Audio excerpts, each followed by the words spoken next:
What is going on, guys? It is Dan here, and we're back with From the Depths. So I'm gonna take a brief break from the conflict, and today's episode is gonna be kind of like what we did last time, but kind of different. Instead, I'm going to do sort of a time lapse of building a brand new ship, and I'm also going to show off the new one that I built recently. The two reasons why I'm doing this is because, one, I don't think my fleet is really ready to go up against anything brand new, just because we're kind of in the process of upgrading everything, and I don't think most of our ships are really ready to go up against something that's kind of more mobile, has a lot of armor repair potential, and most importantly, lots of shields. So probably going to focus more on tonight, just getting a whole bunch of new ships put together, and getting our fleet ready to go. So yeah, we're over here on the Cygnus right now, so nothing's really changed here. I've just kind of been doing minor tweaks here and there on it, but the new ship that we have, which again probably went a little bit over what I was planning on doing. I was saying about 16,000 meters cubed. This thing turned out to be about 18,000, and it's still not entirely done yet. I still have to build the command point thing, the superstructure thing. But the weapon systems are pretty much all done. It's just a matter of doing some final tweaks to it to make it look nicer. So we have the Sagittarius A.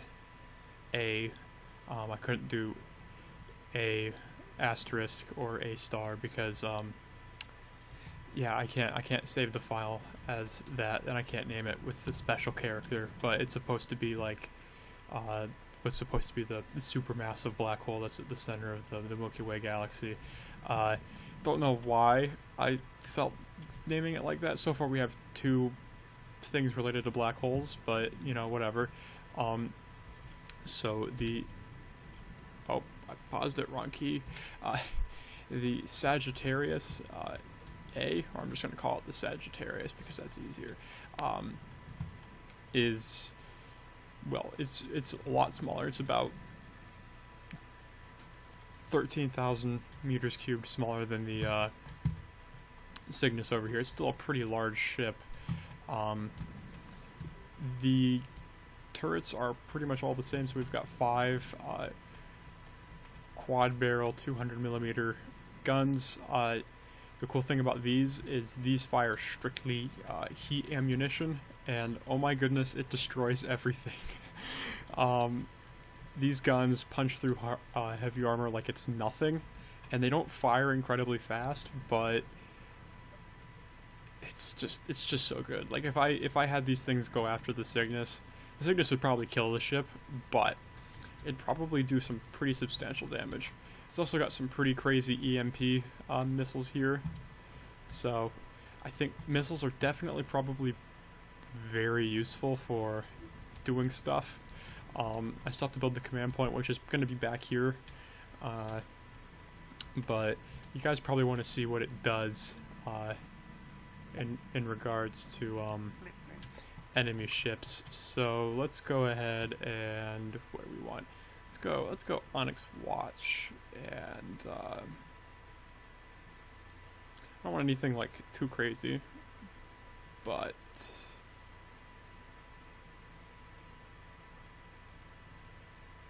yeah, a Heartlack. That's about roughly the same size, more or less. I mean, granted, it's easy.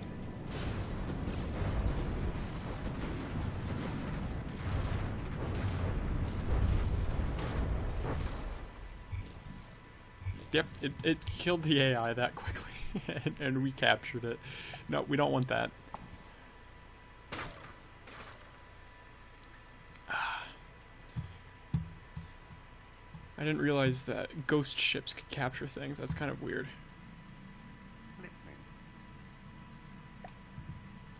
So we're gonna move the Cygnus actually out to there, so that way it doesn't do that. So you guys kind of see what this ship does. The missiles are very good at just killing things.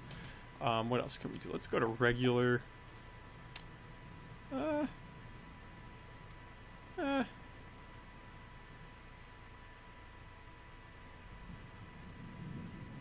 Catapult. Why not? Let's go after a catapult. Those things are fun.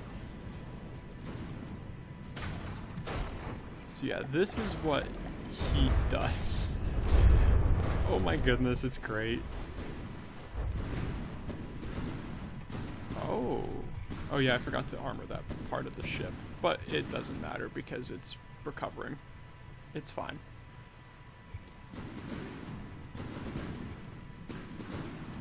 So it's pretty buoyant for how much heavy armor I have strapped to the thing. In most areas, it's...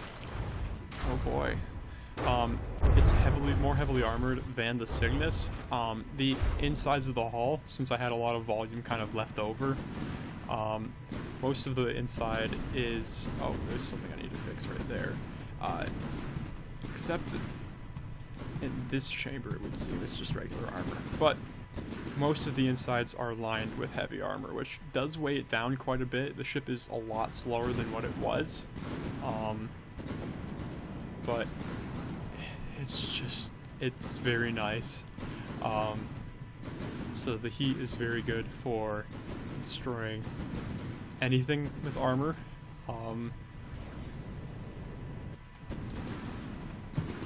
So I'm looking forward to bringing this one out, hopefully in the next episode, and probably what I work on next. I'm torn between, in this episode, making a new version of the PT boat,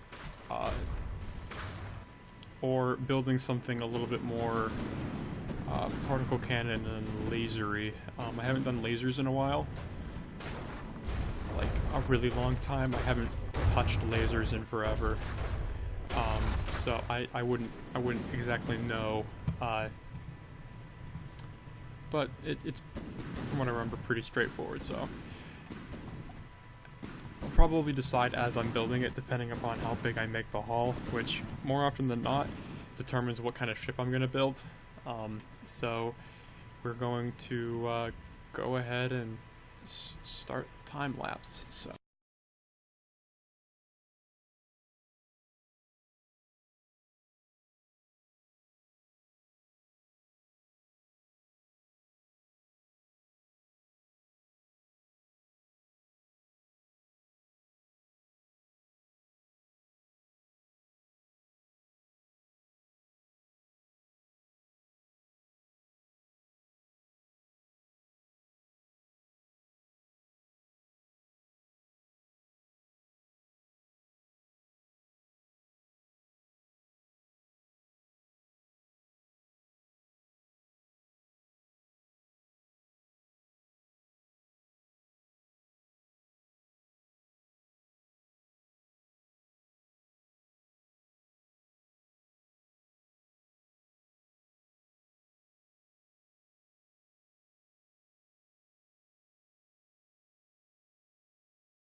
Alright, so yeah, this is kind of what I built. I'm not entirely sure if I'm done with it yet, but given that I've been working on this for a little over an hour now, for you guys I'm probably going to speed it up to about 15 minutes, so maybe even faster than that. But I don't know. I definitely think we can turn this into some kind of anti-missile slash basically projectile system. Basically, we could probably put some laser defense systems in once I figure out how lasers work again, because there was that period of time in the video where I was struggling to figure out how they worked, but it is well within the limit I set for myself. I wanted to go around 10,000 meters cubed, and we're almost to 8,000, so we could definitely fit some more stuff in. Maybe even some extra, conventional turrets. Considering the heat works so well, we could probably build some extra ones there, but that's probably gonna be something I work on off camera. We're also below the resource limit that I set for myself at 100,000, so it's got 2 functioning piercing particle cannons. The battery does fully regenerate before both of them fire, so that's really nice. We've also got the good old EMP death machine things that basically just destroy anything they come into contact with. This really weird looking command structure here in the back. Yeah, I mean, it's definitely not the most attractive thing I think I've ever built. It probably will need a little bit of touching up here and there, but it destroys stuff pretty quickly, so I'm just gonna spawn in a Marauder and see what happens. That might be too far away. Luckily, this thing is much faster than the other ships, about 3 meters a second faster, so that's nice. So I'm thinking this is probably going to be what replaces the PT boats. So you guys will have to give me updated suggestions on how you want yours to be designed. Mostly because, well, they're different now, so probably want to do that. I might actually raise these turrets up a little bit, put them on some kind of platform, so that way they're not just flush with the hull, because I think that just looks a little weird. I don't know, I've always liked putting little things for the turret caps to sit on rather than just being on the deck. It just looks cooler that way.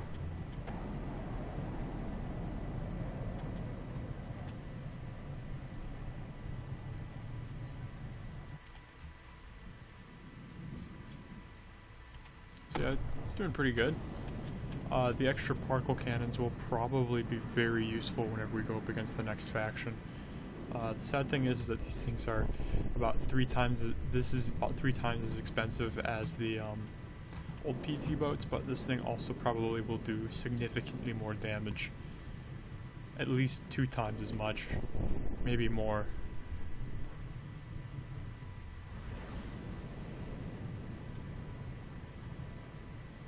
So it might actually be worth it. Plus they're a little bit better armored, so I won't have that resource cost of them being constantly knocked out. So yeah, that being said, I'd like to thank you guys for watching. If you have any suggestions for things to make this boat look nicer, please leave them in the comment section down below. I mean, there's some stuff I can do, which I'll probably do off camera, because now I'm actually thinking what else I can do, but I don't want to make this video any longer than it already is, because it's already going to take forever to edit and upload, so we're just gonna go from there. Alright, so catch you guys next time.